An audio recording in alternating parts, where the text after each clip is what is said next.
I was excited to find this new wood easel at Dollar Tree. These are a really large size and are perfect for DIYs. So I picked up this easel and I'm going to update it just a little bit. So I have some wood beads that I buy off of Amazon. I'll link them for you down in the description box.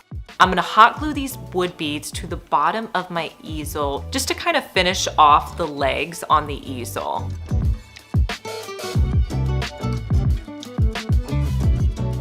After the glue dried, I wanted to spray paint this with a gold color. So I laid it on its side outside and I spray painted the underneath of my easel. Once that dried, I put it standing straight up and continued to spray paint it. I let that dry completely before I styled it. And to style this, I'm gonna use a print that I got at Dollar Tree. I'm gonna add that to my easel, but you could use any print that you have on hand, and this is an awesome easel. So I'm so excited Dollar Tree has these now.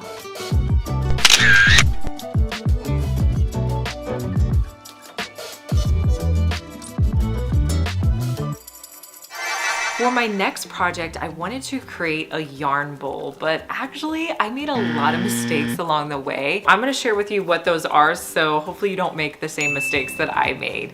So what you're going to need for this project is some kind of bowl or dome. I found this one in the plant section at Dollar Tree and I thought it would be perfect because it was bendable. And I really still think this would be a good idea to use this. And you're also going to need a selection of yarn. I wanted mine to have like an ombre appearance, so I picked out 3 green yarn colors that I had in my stash, but go with whatever colors you want. Okay, so here was my first mistake. I decided to use Mod Podge. I think if I was doing this again, I probably would be using like a paper mache because I feel like that would have not stuck as much to my bowl. The other thing I probably should have done was put some kind of plastic wrap down over my bowl. At the end, everything was kind of stuck together. So let me walk you through what I did. First, I cut off some yarn, I threw it into a bowl, and I mixed it with some Mod Podge and water. I completely coated my yarn, but you could switch this up and just use paper mache. You don't have to use the Mod Podge. And then I started at the top of my bowl and just started creating a pattern where all of the yarn was touching together, and I was trying to make it nice and tightly wrapped so that when everything dried, the yarn bowl would hold together. So I wrapped all of my darkest yarn around first. Then I repeated those same steps with my middle colored green. I mixed it with some Mod Podge and I added that to the middle section of my bowl.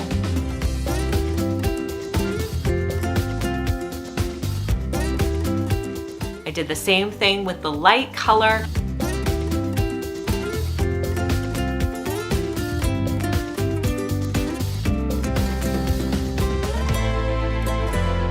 Now, when I was putting the light color on, I was getting a little bit farther down my dome, so I had to flip it over to make sure the yarn was nice and connected. And it can have some holes in it, and honestly, you want some holes because it gives it more of an organic yarn look. But for the majority of your bowl, you want it to be connected together.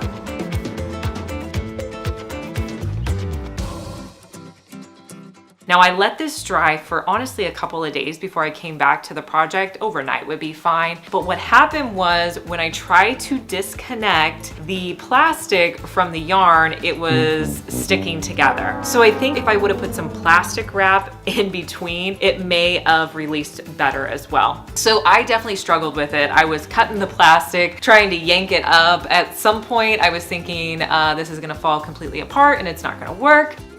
Eventually was able to get it completely off. And then from there I had to do a little bit of repair. So I had some pieces that had come apart, so I just added on some additional Mod Podge to kind of hold it in place. Let that dry, and here's a look at this bowl. Now this is an organic bowl. You're not going to put a lot of things in there. You may be able to put 1 or 2 items, but it's just a fun decorative piece.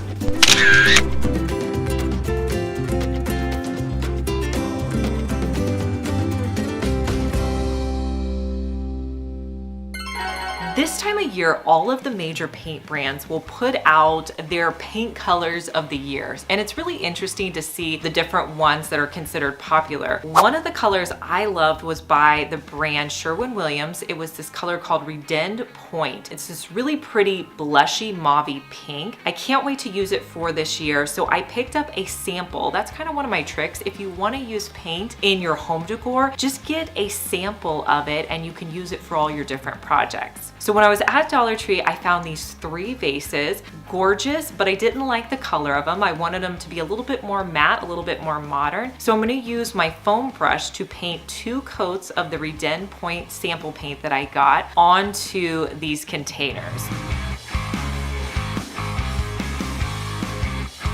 I'm gonna let them dry between each coat, and I love the way the color turned out. I'm gonna show you how I styled them on my tray in a grouping of 3. You can add in florals if you want to as well.